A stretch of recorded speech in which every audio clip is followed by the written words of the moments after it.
The sacred clearing of Ashenmoor had never witnessed such a gathering.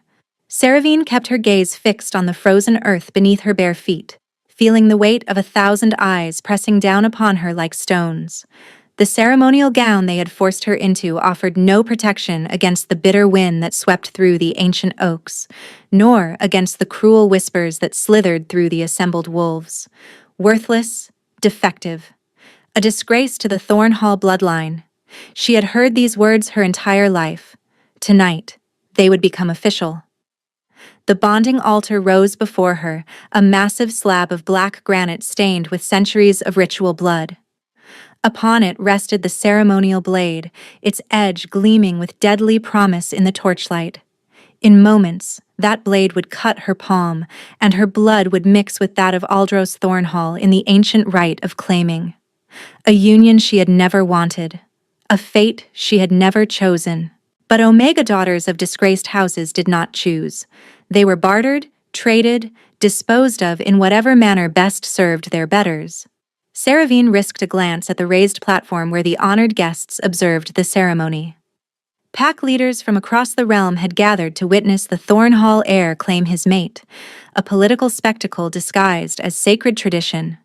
And there, seated at the center of the platform in a throne of carved obsidian, sat the Alpha King himself, Kadrin Vorseth. Even from this distance he commanded attention in a way that made her wolf stir with instinctive recognition.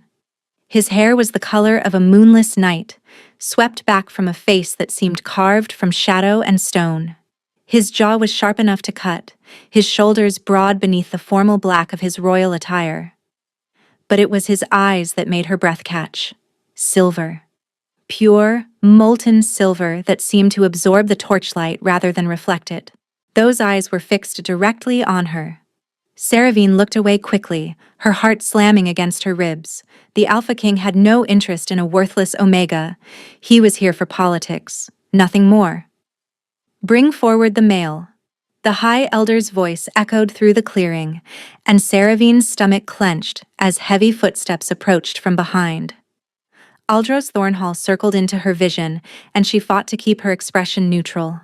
He was handsome in the way of all Thornhall wolves, golden-haired, broad-shouldered, with features that might have been attractive if not for the perpetual sneer that twisted his lips. He looked at her now with undisguised contempt. "I still cannot believe Father is making me go through with this farce," he murmured, low enough that only she could hear. "Bonding myself to a barren Omega with tainted blood." Saravine said nothing. She had learned long ago that responding to Aldros only made things worse. But do not worry, little mouse. His smile was poison. "I have found a way to spare us both this indignity." Before she could process his words, the High Elder was speaking again. "Aldros Thornhall, heir to the Thornhall pack, you stand before the assembled wolves to claim this female as your bonded mate. Do you accept her blood as your bond, her body as your vessel, her wolf as your companion unto death?" The traditional words hung in the frozen air. Aldros lifted the ceremonial blade from the altar. "I do not." Gasps erupted through the crowd. Saravine's head snapped up, her eyes wide with shock. Aldros turned to face the assembled wolves, his voice rising with theatrical outrage. "I reject this female as my mate. I reject her tainted blood, her barren womb, and her worthless wolf." The words struck Saravine like physical blows. Public rejection was rare and devastating.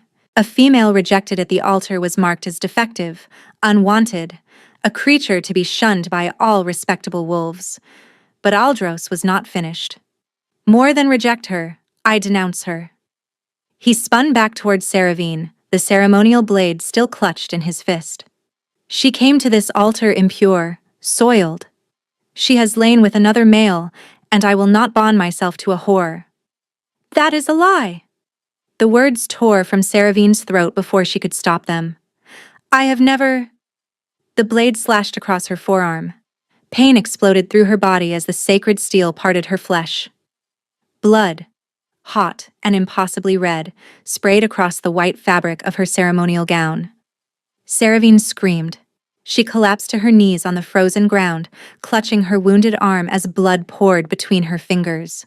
The cut was deep, far deeper than the ritual required. Aldros had meant to maim her.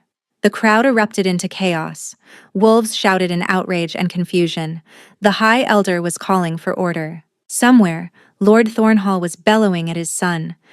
But all Saravine could focus on was the blood. So much blood pooling beneath her on the sacred ground. And then she felt it. A presence.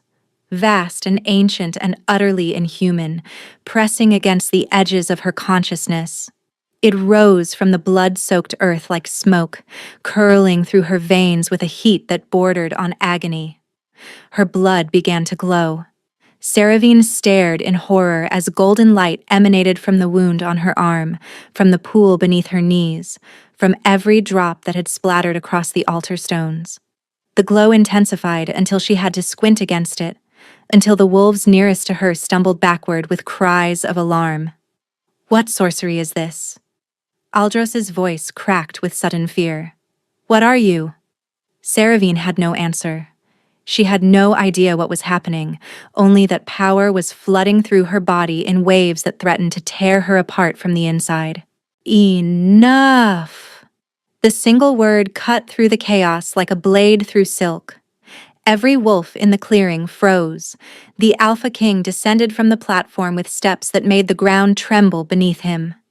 The crowd parted before him like water before a ship's prow, wolves dropping to their knees as he passed. He stopped directly before Saravine.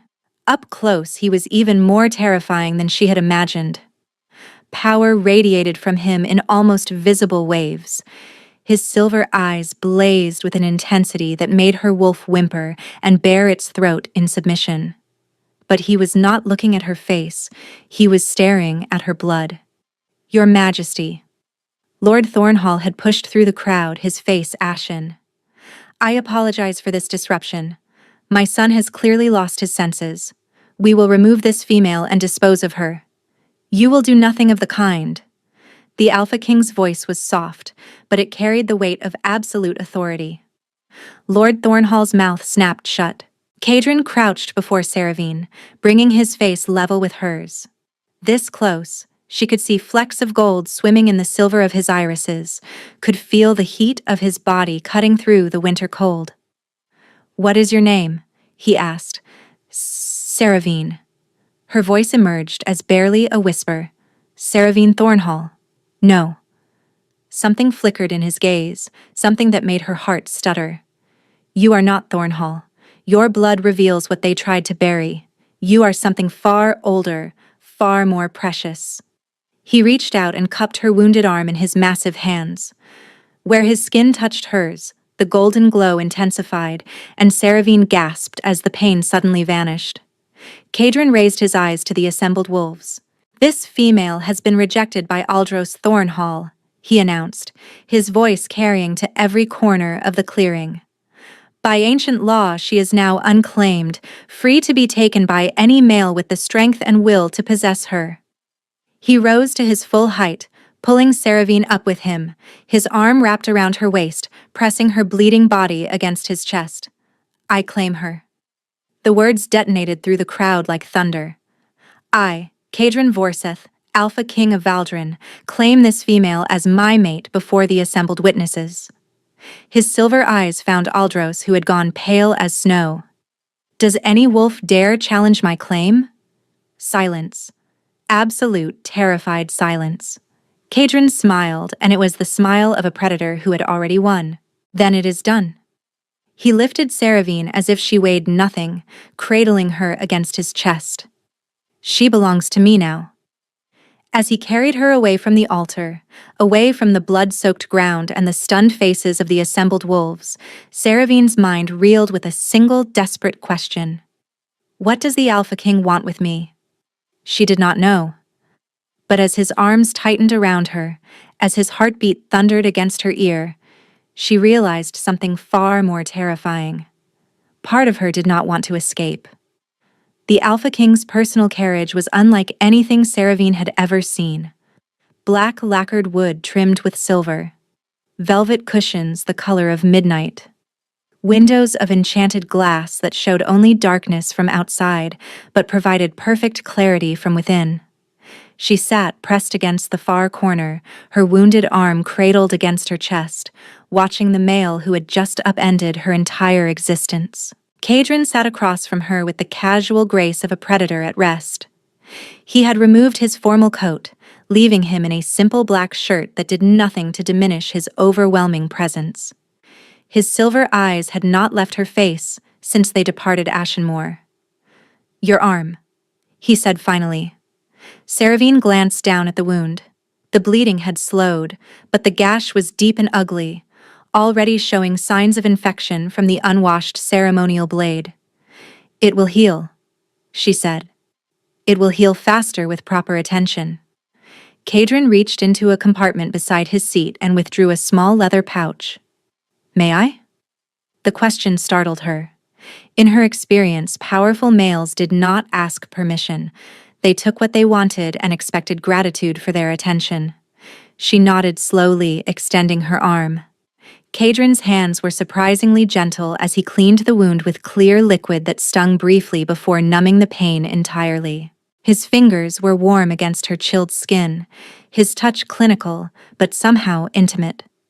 "You were brave," he said as he worked, speaking out against Aldros's lies. Most wolves would have accepted the accusation in silence rather than risk further punishment. It was the truth. "I have never been with any male." Saravine heard the bitterness in her own voice. "Not that it matters. He achieved what he wanted. I am ruined now, regardless of my actual virtue." "You are not ruined." Kadrin's eyes lifted to hers. "You are claimed by the Alpha King. There is no higher status in the realm." "I do not understand why." The words burst from her before she could contain them. "You do not know me. You have never even seen me before tonight. Why would you claim a worthless Omega that your own pack leaders reject?" Something shifted in his expression. A shadow passed behind the silver of his eyes. "You are not worthless," he said quietly. "And I have seen you before, Saravine. Many times." Her blood turned to ice. "What do you mean?" Kadrin finished wrapping her arm in clean bandages before answering. When he finally spoke, his voice was distant, as if he were reaching across a great gulf of memory. 14 years ago, when I was still a prince, I attended a gathering at the Thornhall estate. There was a child playing in the gardens, a girl with hair like fire and eyes too old for her face. He paused. She was crying. Saravine's heart stopped. I asked her what was wrong. She told me that her mother had died that morning and no one would tell her what had happened. They simply took her mother away and told her to stop making noise. She remembered. She remembered the garden, the cold stone bench where she had hidden to weep alone. She remembered a shadow falling across her, a boy with silver eyes and a voice like quiet thunder. She had been terrified at first, but he had sat beside her and let her cry until she had no tears left. He had never told her his name.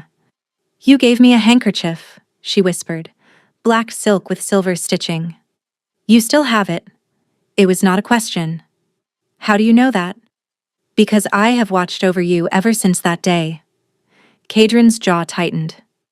From a distance, always from a distance, I was bound by duties and obligations that prevented me from acting openly. But I knew who you were, Saravine. I knew what you were. And when I received word that Thornhall intended to bond you to his sadistic heir, I could not stay away any longer. Saravine's mind reeled. 14 years. He had watched her for 14 years, had known her name, her face, her suffering, and had done nothing. "If you knew what Aldros was," she said slowly, "if you knew how they treated me, why did you wait until tonight?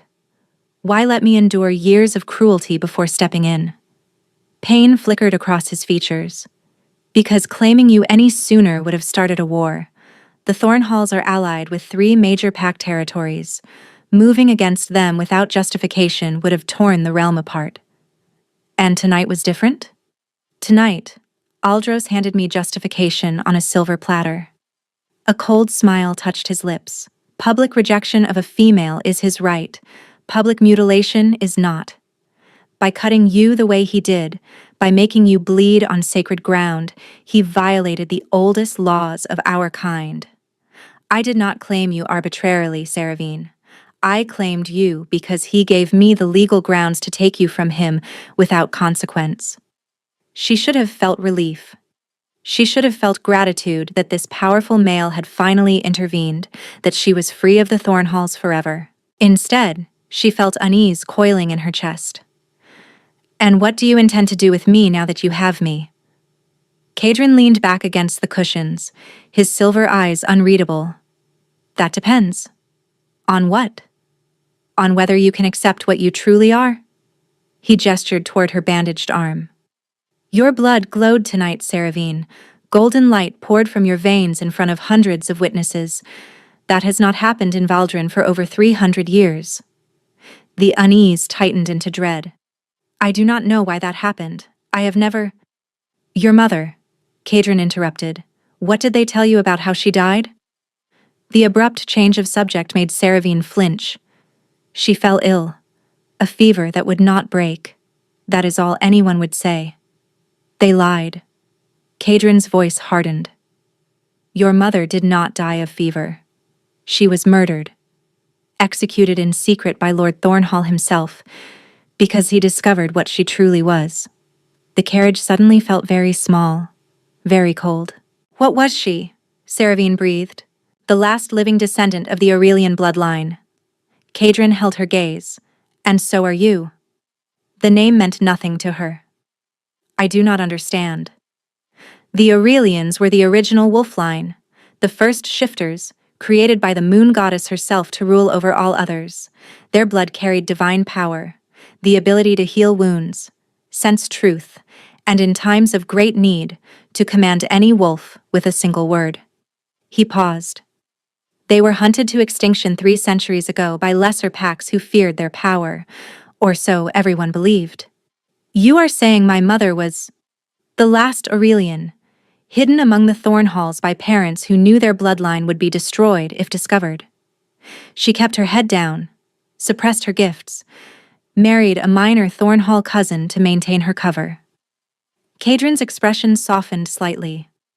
But she could not hide what she had passed to you. When Lord Thornhall realized his household harbored an Aurelian heir, he eliminated the threat. But not me. Saravine's voice shook. Why not kill me as well? Because you were a child, and even Thornhall's cruelty has limits.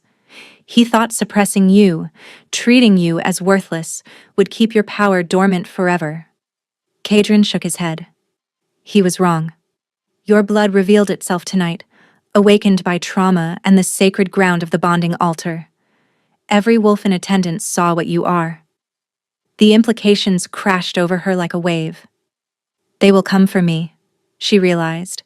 The packs who destroyed the Aurelians. They will try to finish what they started. Yes. And you claimed me knowing this, knowing that protecting me would make you a target as well. Kadrin's silver eyes blazed with sudden intensity. I claimed you because I have been waiting 14 years for the right to do so. I claimed you because I watched you suffer in silence when I should have been at your side. And I claimed you because— He stopped abruptly, jaw clenching. Because what? Saravine pressed. But Kadrin turned to stare out the window, his face a mask of stone. We will arrive at the palace by dawn. You should rest. She wanted to demand answers, wanted to force him to finish the sentence he had begun. But exhaustion was dragging at her bones, and the events of the night had hollowed her out completely. Saravine leaned her head against the cushions and let her eyes close. She dreamed of blood and golden light, and silver eyes that watched her from the shadows, waiting. The royal palace of Valdrin was built into the face of a mountain. Saravine stared through the carriage window as they approached, her breath fogging the enchanted glass. Towers of black stone spiraled toward the sky like clawed fingers. Bridges of carved bone connected the spires, and wolves in their animal forms patrolled the ramparts with predatory grace. It was beautiful. It was terrifying. The Palace of Bones, Kadrin said, following her gaze. Built by my ancestors from the remains of the dragons they slaughtered to claim this land. Those bridges are actually dragonbone, yes. Something like dark amusement flickered in his eyes. My family has never been subtle about displaying power. The carriage passed through massive gates of black iron and into a courtyard filled with activity. Servants rushed to attend them. Guards snapped to attention, and at the center of the chaos stood a tall female with cropped silver hair and the sharp eyes of a born killer. That is Fenris, Kadrin said, commander of my personal guard. She can be trusted, absolutely. The carriage door opened and the cold mountain air rushed in to bite at Seravine's exposed skin. Kadrin stepped out first, then turned to offer her his hand. She hesitated. I will not force you, he said quietly. You may refuse my hand, refuse to leave this carriage, refuse everything I have offered. But I would ask you to trust me long enough to hear what I must tell you. Seravine looked at his outstretched hand, at the palace looming behind him, at the future she had never imagined stretching out before her like an unwritten page. She took his hand. His fingers closed around hers with careful strength, and she felt a pulse of warmth travel up her arm. Her wolf stirred, straining toward him with an eagerness she did not understand. Welcome to your new home, Kadrin murmured.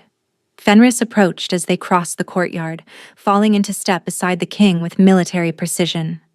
My king, the council has been informed of your claiming. They have requested an immediate audience. Requested, Kadrin repeated with dry emphasis. Demanded, your majesty. Councillor Vexaris threatened to resign if you do not appear before midday. Let him resign. I have more important matters to attend to. Fenris's sharp eyes flicked to Seravine, assessing.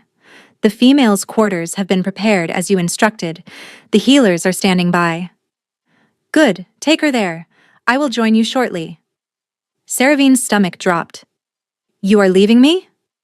Kadrin turned to face her, his expression unreadable. There are matters I must address before we can speak further. Fenris will see to your needs and your protection. I do not need protection. I need answers. And you will have them. His hand lifted as if to touch her face, then fell back to his side. Trust me a little longer, Seravine. Please. Before she could respond, he was striding away toward the palace's central tower, his black coat billowing behind him like a shadow given form. Seravine stared after him, her wounded arm throbbing beneath the bandages. This way, my lady, Fenris said, not unkindly. The king's chambers are in the eastern wing. The king's chambers? Seravine's voice pitched higher.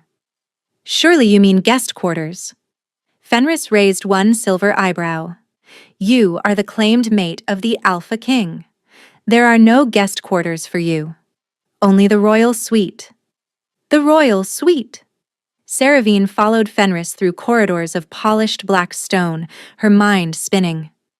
Every servant they passed stopped to stare. Every guard inclined their head in respect. Word of the claiming had clearly spread. The chambers themselves were overwhelming. A sitting room larger than the entire house where she had grown up. A bathing chamber with a pool fed by natural hot springs. And through an archway hung with silver curtains, a bedroom dominated by a massive bed draped in black silk. One bed. Seravine's cheeks flushed. I cannot possibly.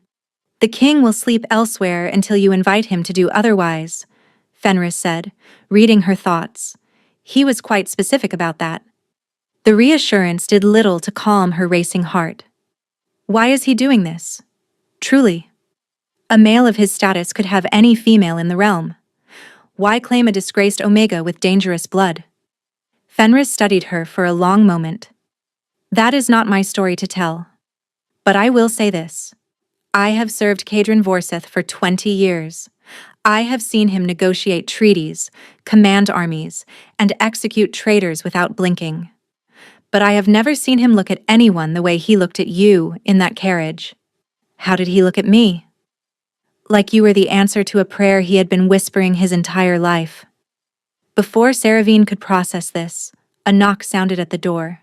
Fenris moved to answer it, her hand resting on the sword at her hip.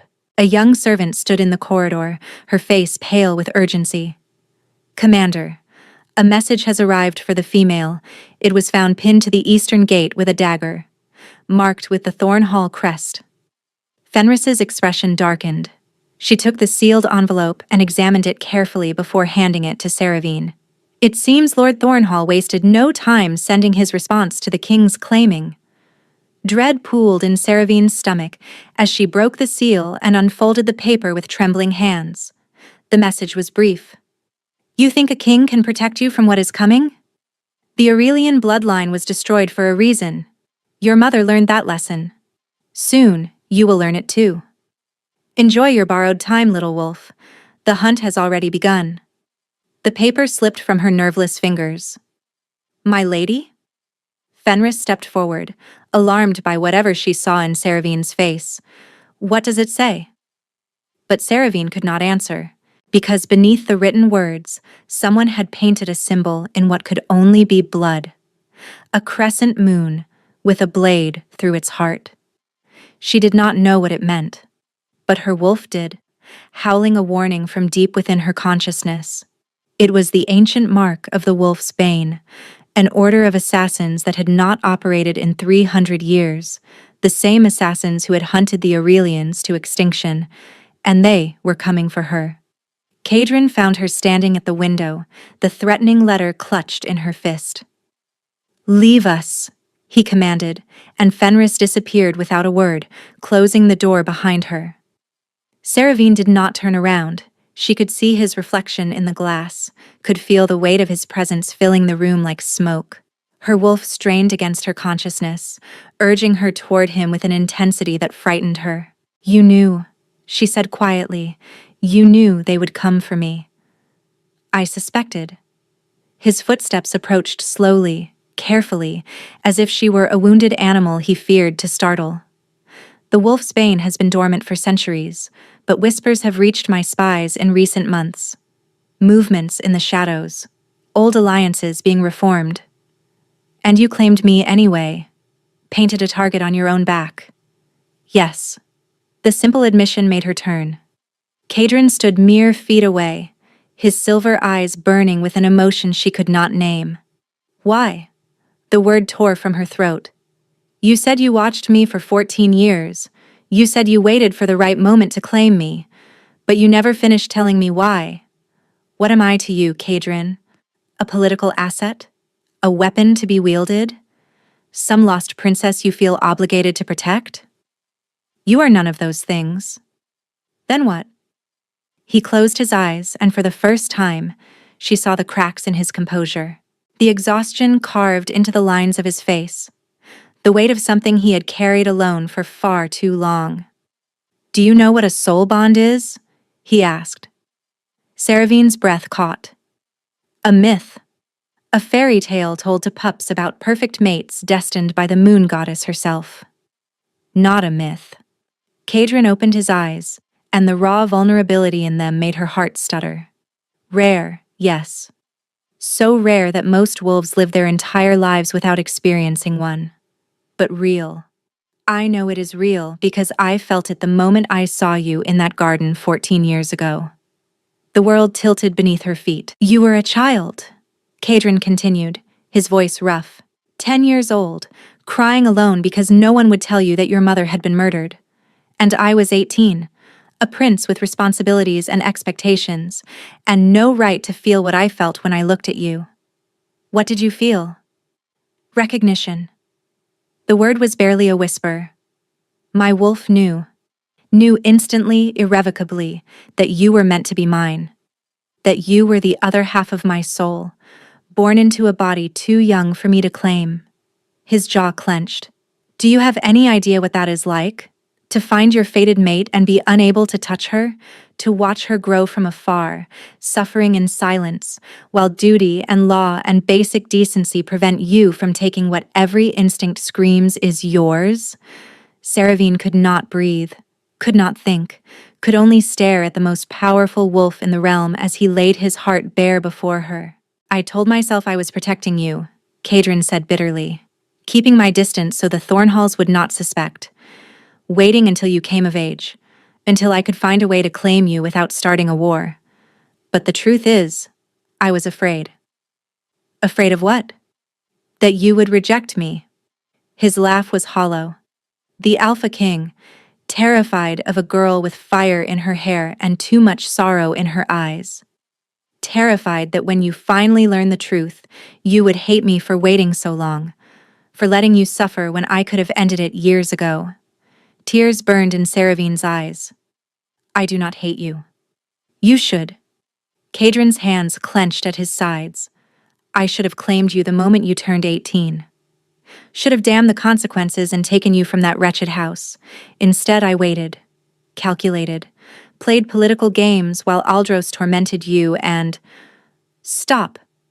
Seravine stepped forward, closing the distance between them. Stop punishing yourself for choices you cannot unmake. Seravine, you came for me. She reached up to touch his face, her fingers trembling against the sharp line of his jaw. When it mattered most, when Aldros tried to destroy me in front of everyone, you came for me. You claimed me when no one else would have dared. Cadron's control shattered. His arms wrapped around her, crushing her against his chest with desperate strength. His face buried in her hair, and she felt the shudder that ran through his massive frame. I cannot lose you, he breathed against her temple. I cannot. 14 years I have waited. 14 years I have dreamed of holding you like this. If the wolf's bane takes you from me now, they will not. You do not know what they are capable of. Seravine pulled back to meet his eyes. Then teach me, train me, help me unlock whatever power flows through my blood. Her chin lifted with determination. I am done being a victim, Cadron. Done being the helpless Omega everyone believes me to be. If assassins are coming for me, I will face them. But I will not face them as prey. Something shifted in his gaze. Pride. Fierce, blazing pride. My brave wolf, he murmured. My impossible, magnificent.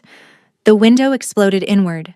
Glass shards flew like daggers as a figure in black crashed through, blade already slashing toward Seravine's throat. Cadron moved faster than humanly possible, shoving her aside and catching the assassin's wrist mid-strike. The crack of breaking bone echoed through the chamber. But the assassin was not alone. More shadows poured through the shattered window.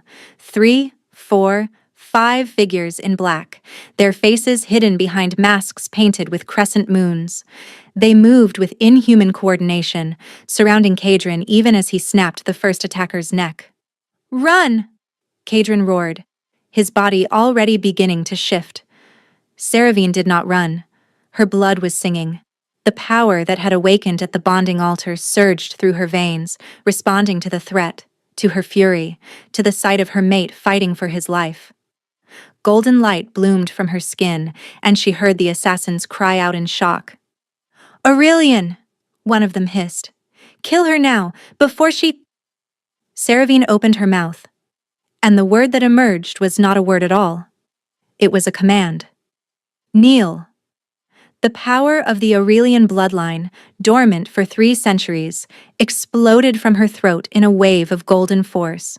Every wolf in the chamber, assassins and king alike, dropped to their knees as if struck by the hand of a god. Only Seravine remained standing. She stared at her hands, at the light pouring from her skin, at the assassins who writhed on the floor with their wolves howling in submission. Impossible, one of them gasped. The voice was lost. It was supposed to be lost forever. It was never lost. Seravine's voice echoed with harmonics that were not entirely her own. It was waiting. Waiting for someone with the courage to use it. She looked at Cadron, who knelt among the fallen assassins with wonder blazing in his silver eyes. I am sorry, she said. I did not mean to. Do not apologize. He rose slowly, the command's power releasing its hold as she focused on him. Never apologize for being exactly what you were born to be. He crossed to her in 2 strides and pulled her into his arms. My queen, he breathed against her lips. My goddess. My soul. And then he kissed her. The bond ignited. Saravine had never known sensation like this. Kadrin's lips moved against hers with desperate hunger, and everywhere they touched, fire bloomed. But it was not only physical. The bond between them cracked open like a door held shut for too long, and suddenly she was drowning in him. His memories poured into her mind. She saw herself through his eyes, a child weeping in a garden, a girl growing into a woman, a flame he had watched from shadows for 14 years. She felt his longing, his frustration, his agonizing restraint.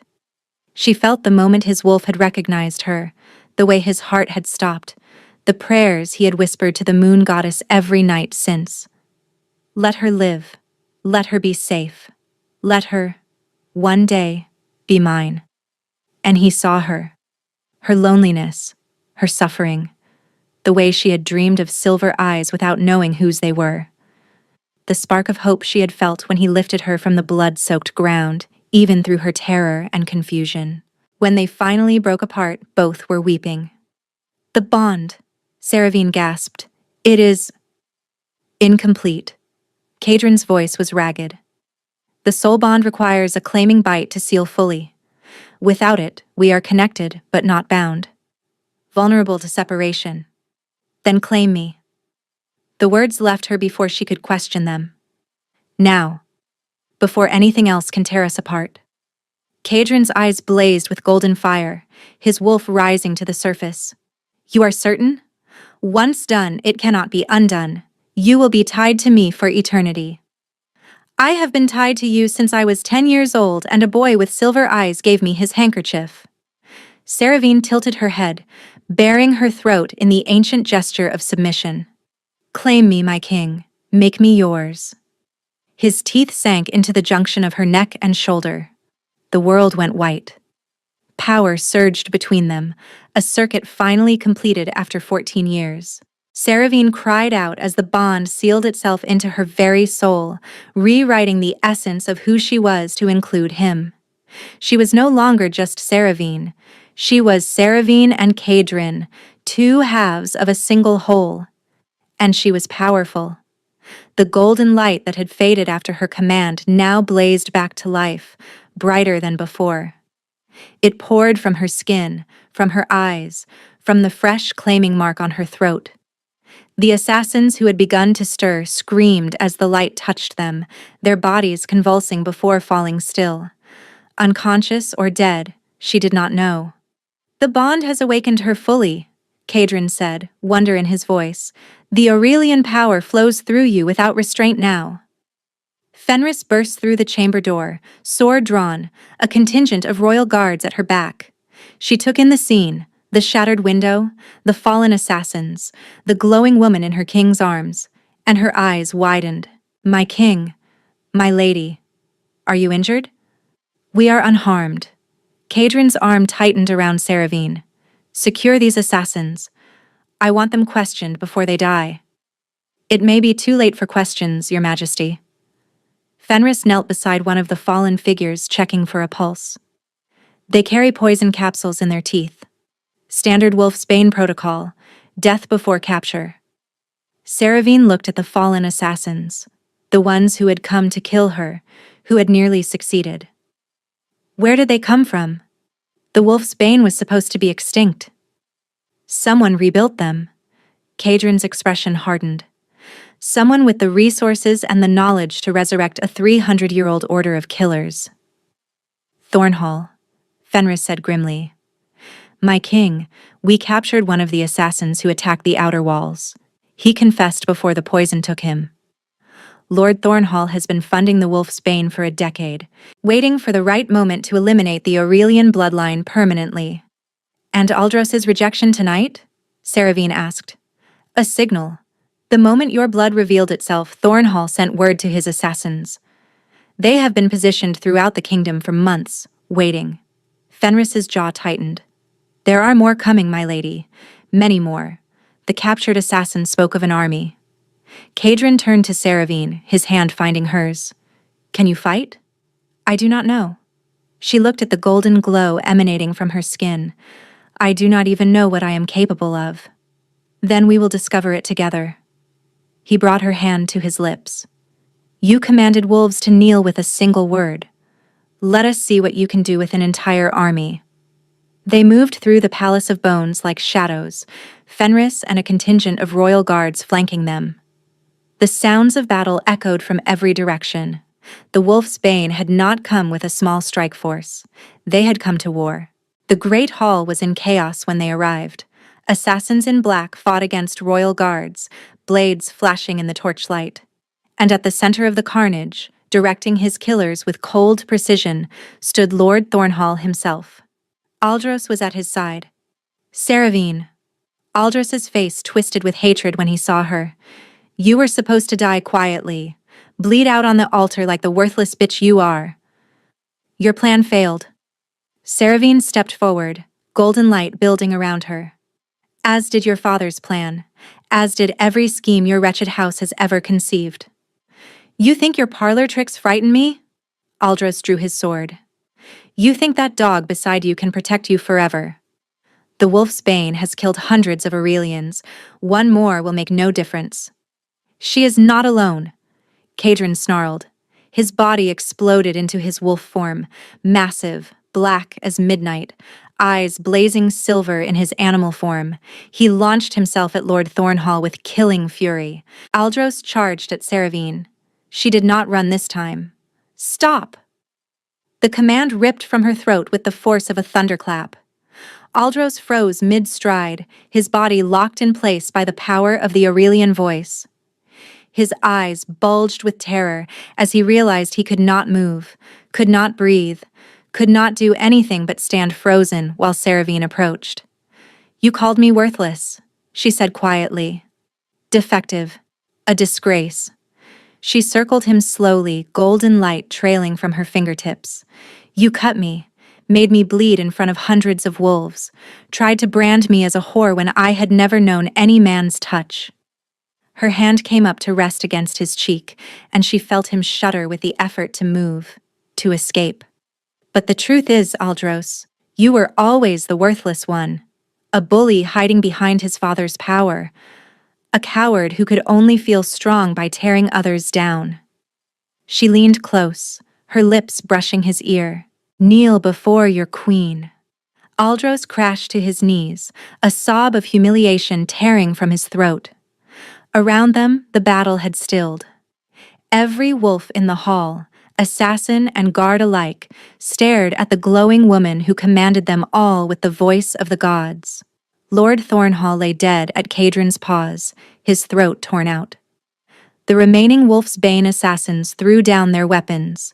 Kadrin shifted back to human form and walked through the carnage to stand beside Saravine. His hand found hers, their bond humming with shared triumph. It is over, he said. Saravine looked at Aldros, still frozen on his knees, tears of humiliation streaming down his face. No, she replied. It is just beginning. Justice came swiftly to House Thornhall. In the 3 days following the failed assassination, the full extent of the Thornhall conspiracy was laid bare. Lord Thornhall's private correspondence revealed a decade of planning. Secret meetings with Wolf's Bane leaders, payments funneled through merchant guilds, and a network of spies positioned throughout the kingdom. The evidence was damning and irrefutable. Aldros was executed at dawn on the 3rd day. The sentence was carried out before the assembled packs of Valdrin, who watched in silence as the male who had tried to murder their queen paid the ultimate price for his cruelty.